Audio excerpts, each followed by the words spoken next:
Hey, what's up? Just wanted to talk to you a little bit today. Broke down for a third time in just as many weeks, maybe 4 weeks. I think it's 4 weeks, 3 breakdowns. 2 towed to the shop. 1, I got lucky enough, I was pulling into the TA.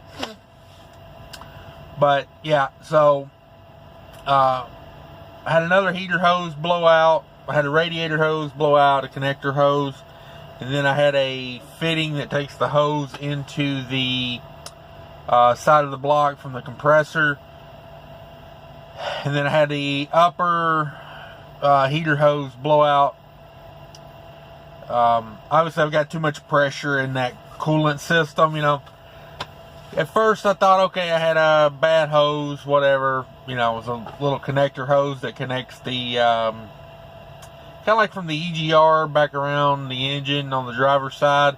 There's 2 metal pipes, and there's a little gap in between them there where I guess they put that little rubber hose in there to take all the vibration and whatnot. So, that's what was going on with that. Got that one replaced first at the TA. It was no big deal. Well, I mean, kind of a big deal. I paid $500 by the time I replaced the coolant and everything to get back on the road. That little $13 hose cost me about $500. So then 2 weeks later, I was coming through North Carolina going up Black Mountain. Blew another hose. That was the fitting that goes from the compressor to the or the fitting that goes into the block. It's a little plastic piece. Went ahead and replaced that hose there too. It was about $30 worth of parts. Ton of labor on that one. I called roadside service on that one. Roadside service could not really help me. They couldn't do anything because it was a dealer fitting. Paid $372 for that.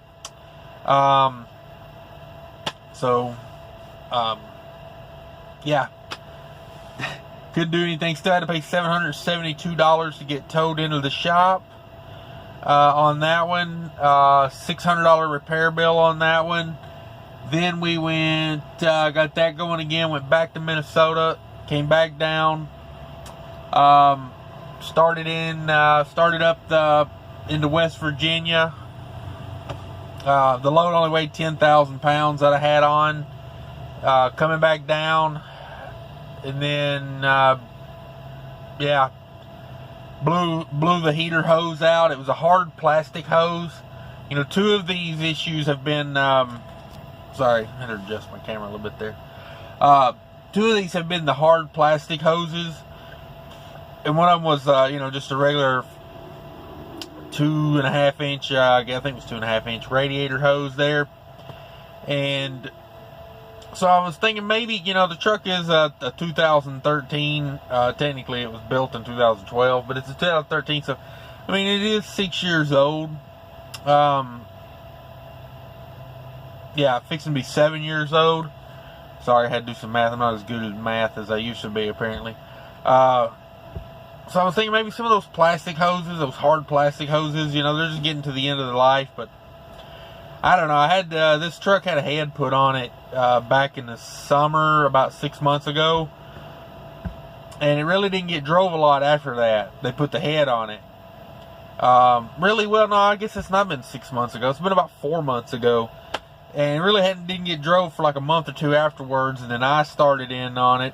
I got it, and I think what's going on there is either we've got a bad head gasket and it's sucking air into the coolant system, because I believe it's a pressure issue, because my temperature's not rising too terrible.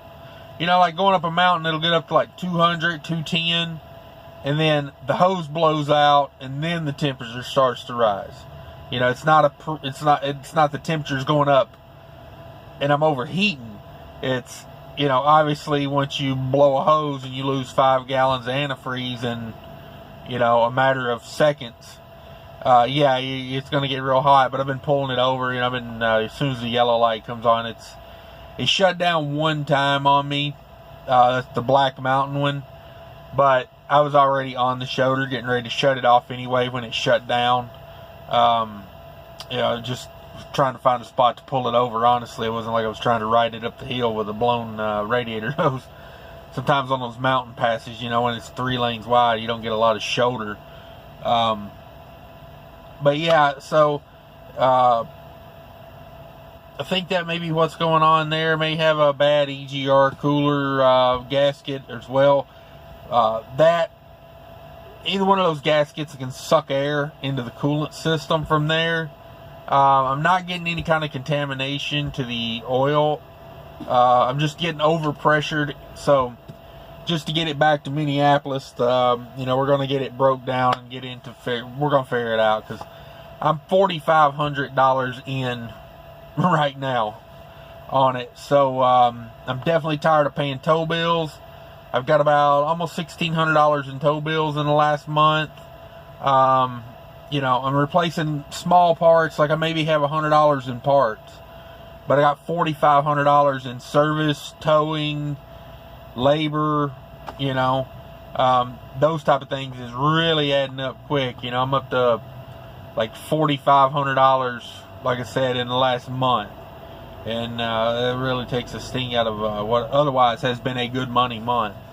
But yeah, that's what's going on. Just thought I'd let you know about the third breakdown. You know, the guys that keep up with the vlog here to learn about the day-to-day trucking life, and you know, kind of a glimpse into the owner-operator side of it. But yeah, that's all part of it, guys. You know, that's why you do your maintenance accounts. That's why you put money back, is shit like this. You know, I got lucky.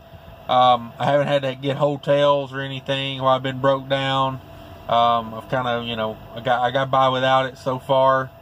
But yeah, that's what's going on, guys. Thanks for watching. Like and subscribe if you don't mind. I would appreciate that. Trying to get the channel out there a little more. Talk to you later. Bye.